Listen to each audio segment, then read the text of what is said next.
Welcome. Welcome all to K-Drama School. I'm your host, Grace Jung. Welcome, everybody. Hey, if you have not ordered my book, K-Drama School, it's so ghetto. I have like a sheet of paper. It's a printout that I got at the library for free. But look, this is the cover of my book, K-Drama School, a pop culture inquiry into why we love Korean television. And you can pre-order this right now. If you have not already pre-ordered this book, you can do so on the hachette.bookgroup.com website, which you could find on kdramaschool.com, or you can visit gracejungcomedy.com. The links are there. You can use the code KDRAMA20 at checkout and get a 20% discount right now. And on the day that the book drops, which is April 23rd this year, that code expires. So you want to do this right now, okay? And this code applies only for the hardcover books. Exclusions apply. I don't know what other exclusions there are other than that, but it's hardcover books and it's until April 23rd, 2024. So go and pre-order my book right now. Again, the code is KDRAMA20. Folks, what a wonderful day. It is March.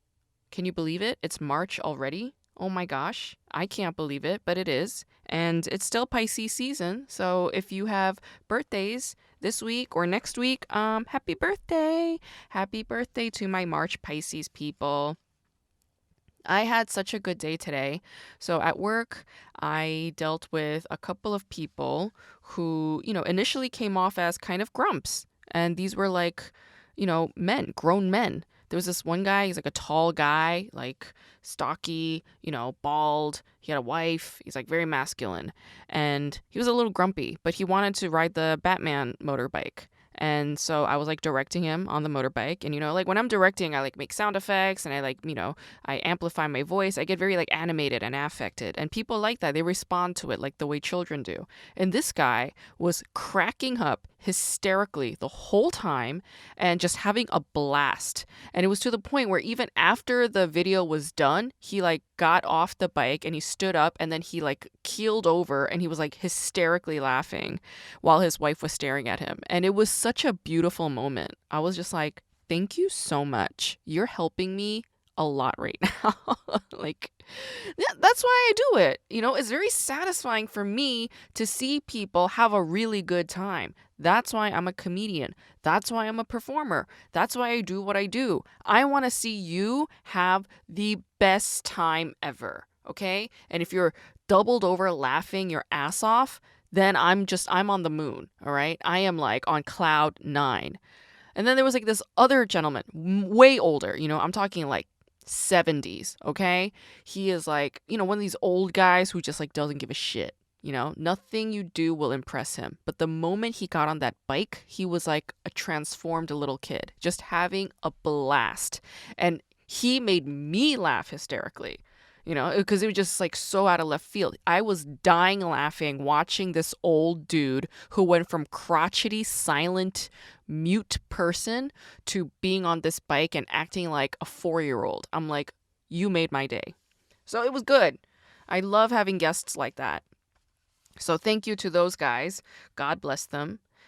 And you guys, like, I'm in a very interesting period at the moment. I mean, it's interesting to say the word period because like this is just something I'm learning. But apparently, like when a woman comes off of her period, like right after that, that's like when she's the most creative. And I think there's something to that because the last couple of days I've been thinking about this book written by Jack Halberstam. They used to go by Judith Halberstam in the past. They wrote a very influential book called Female Masculinity. And if you're into gender theory, queer gender theory, check out that book, Female Masculinity, Judith Halberstam. But, Judith Halberstam now goes by Jack Halberstam. They're a queer theorist and they do like, queer cinema theory, like that kind of work. And I was thinking about their book, Queer Art of Failure. I was thinking about this book over and over and over again. And I think I finally have a sense of direction with where I want to go with my academic book. Because I thought I was putting academia behind me forever, like in the dust. But no, it turns out I'm still interested.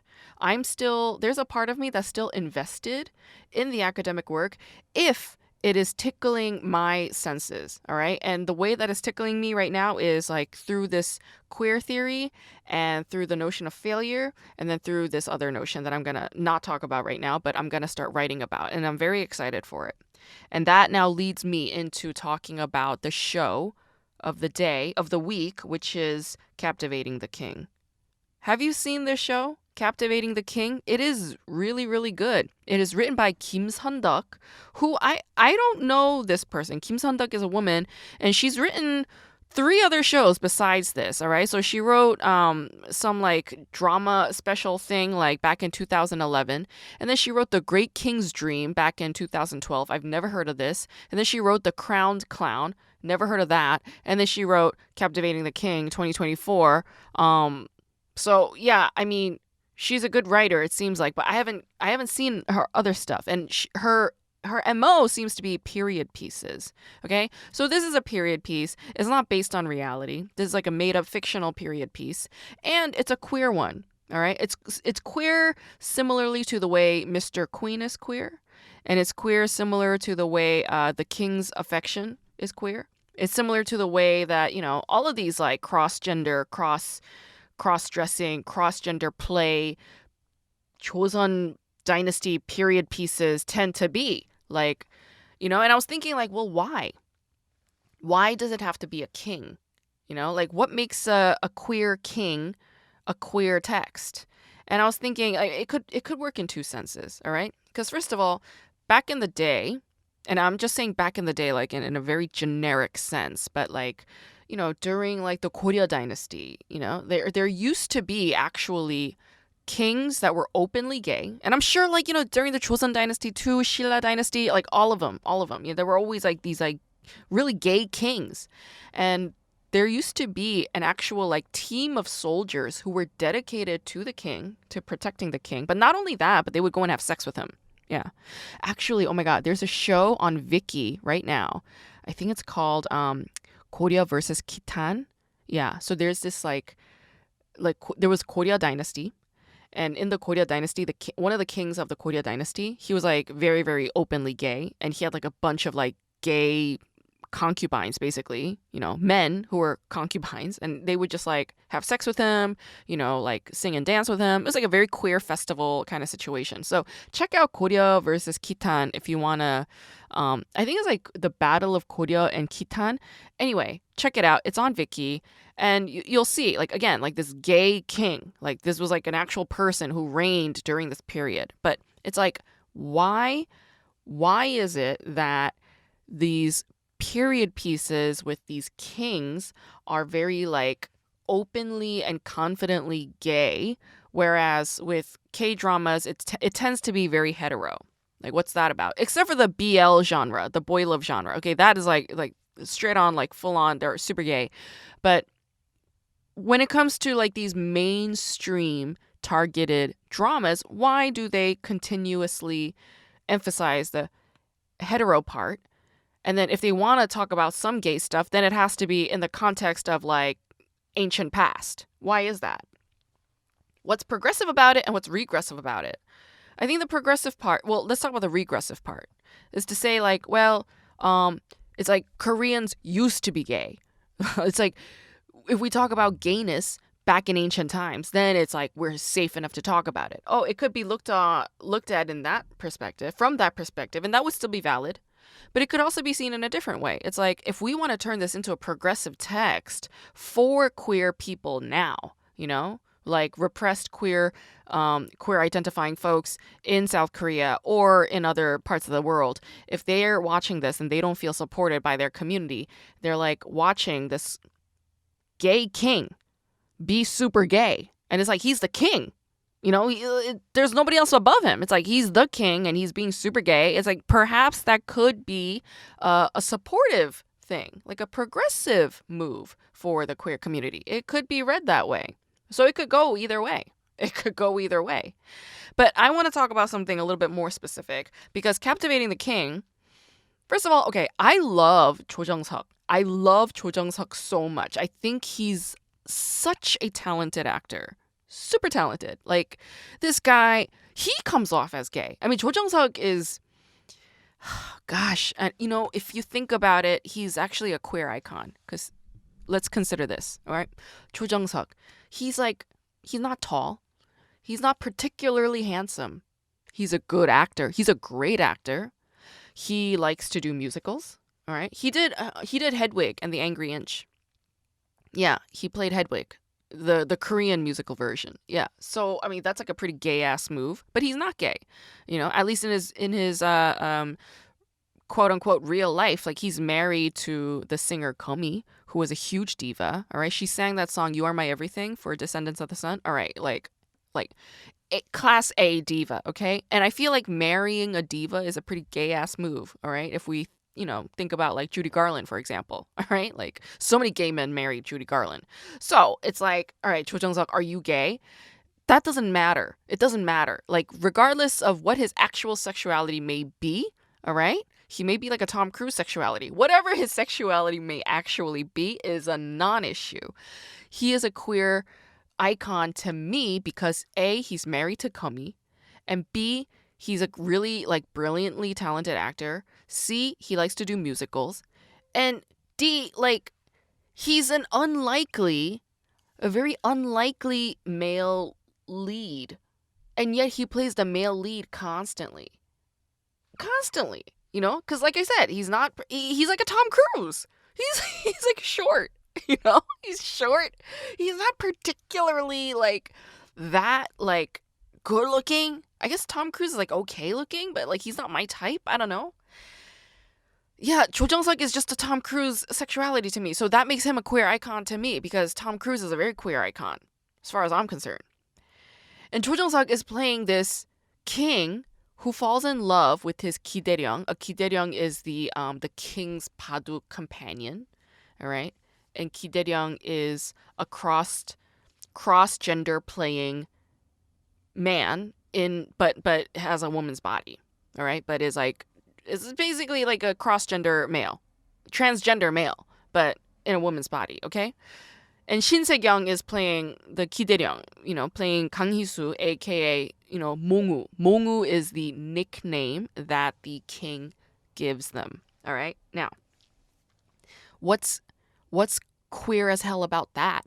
Right? Like when you watch a drag king or a drag queen, they have names. Yes, they get their own names like, like call me this, call me that. They have their own drag identifying names.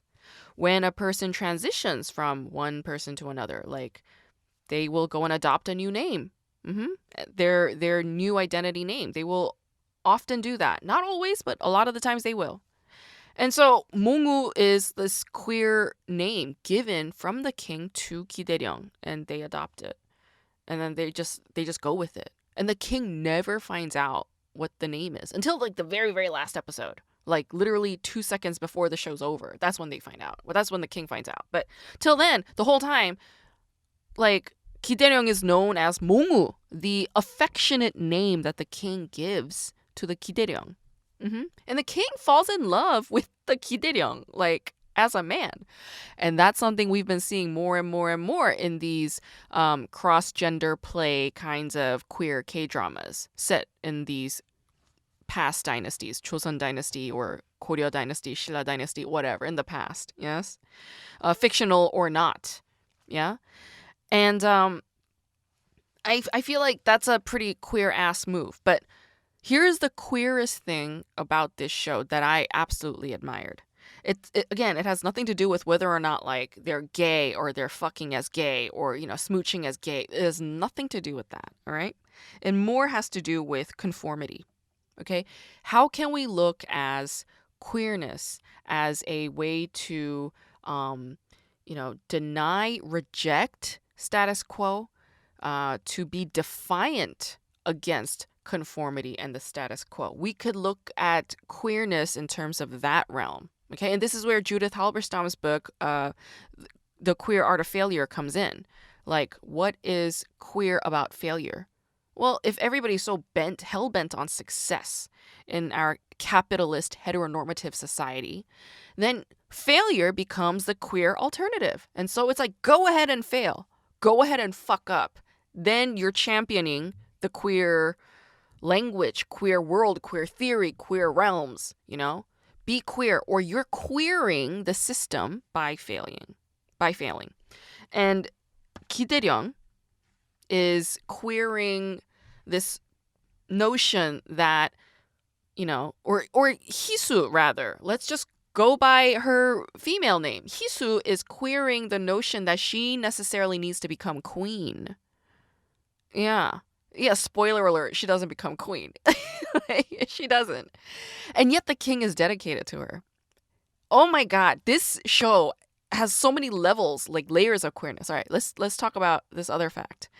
So when the king becomes king, he becomes king by killing his brother and taking over the throne, and by defying his brother's expectation that the brother's son become king. Like that was the son was supposed to become the heir. The king who became king, Cho Jung-suk's king, his nephew was supposed to become king, but he didn't do that. He did not go by his brother's word. He became king himself, and then he later adopts the nephew to ensure that the nephew can become king eventually. So there's like a blended family kind of situation, which is a big no-no according to the queen.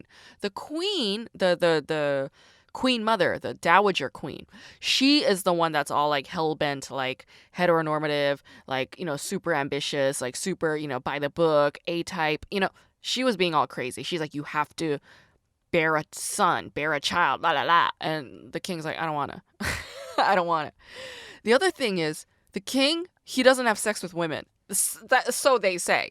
So they say. All right? Like, he had 3 years, had a wife. He had a queen, the first one, the one that dies of illness, conveniently. Okay.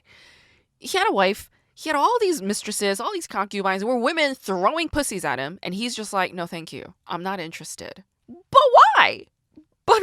Like, there was no reason for him to not go for it. Why? Because he didn't know that he was in love with Ki Dae-ryung in that way. He didn't know that Ki Dae-ryung was a woman. He didn't know that Ki Dae-ryung was alive. He thought Ki Dae-ryung was dead this whole time.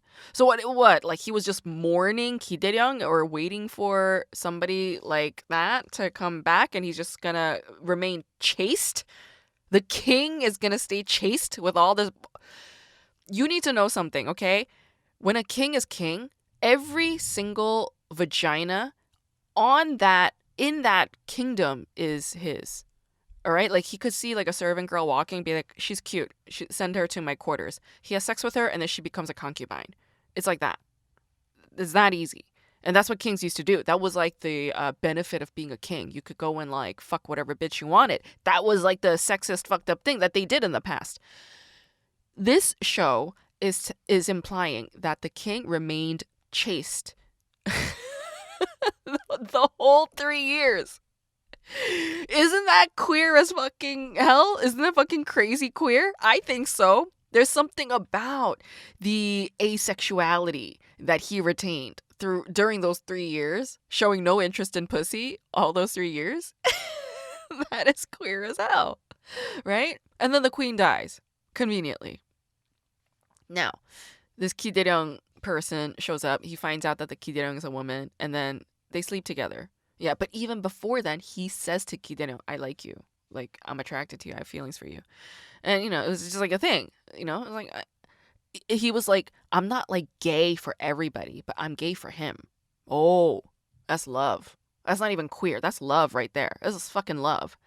And then he finds out Ki Dae-ryung's a woman. Oh, he's like, okay, now I'm going to bone her. So they fuck. they sleep together. And I'm like, all right, you go. Both of you. You deserve this shit. Now, in the end, right, there's this moment when the Queen Dowager is like trying to strip Ki Dae-ryung and saying like, I want you to like become a fucking queen. Like, I knew it. There was something about you that was like very like, androgynous. Like, I knew there was something about you. Now you're going to be my queen. And then the king is like, stop. No. Like, she's not going to be my queen. And Ki Dae-ryung says to the king, like, thank you, because if you had asked me to be queen, I would have left you. And I'm like, oh, what is this about? Yeah. Defying heteronormative expectations, defying kingdom expectations, defying kingdom rule, right? The king is like a full-on blended family. He remains solo and single. As far as we're concerned, to this day, he remains solo and single, like to the grave. Meanwhile, he and Ki-dae-ryung, like they continue to have this like intimate relationship. Um, there was a moment in the last episode when the king sends Hisu like this box, and it contains like a woman's chagori and like the dress and like the hairpiece, like a pretty girl's outfit. So there was like a pretty woman moment there, right? Like the makeover moment. But it was like sent to her. And, like she indulges in it, and then the two of them, like they hang out, like hold hands, la la la, throw stones, cook, and then they sleep together. It's like so cute, okay? They had that moment. But, like, in the last episode, how does it close? She's right back in the man's outfit. In fact, throughout most of this show, the majority of this show, Shin Se-kyung's character is wearing the dude's outfit, the male aristocrat's outfit with the head, the cut, and then the long thing. Like she's dressed like a dude, and that's how they hang out most of the time, and that's how the ending ends, with the king saying to her like, "I'm committing to you," in a man's outfit. And so I'm admiring, not necessarily like, oh, like, like the gay subtext or, text. I'm admiring how this show is using the expression of queer by applying it to canceling out or rejecting status quo norms. Yeah. Like, no, she's not interested in power. The king is not interested in power. They just want to hang out and play paduk together and bone every once in a while. Like, they're not interested in anything else. She never becomes queen. There's never an exchange of rings. There's never any implication of marriage. Hello? Oh my God. That's the ultimate queer. That's the ultimate queer. So I am so on board with Captivating the King. If you have not seen it, I don't know what you're waiting for. Check it out. It's a really good show. It's on Netflix. And oh my God, Shin Se-kyung, oh my God, your acting, girl, it has gotten so good over the years. Like Shin Se-kyung has been a child actress like all her life, and she sucked most of the time. She sucked. But in the last, few years, she's gotten better. And in Captivating the King, dude, she kills it. Nails it. Shin Se-kyung, you are my hero. Keep on kicking ass. The show's really good. Check it out if you have not seen it. And again, if you have not ordered my book, K-Drama School, a pop culture inquiry into why we love Korean television, please do so and use the promo code KDRAMA20 at checkout.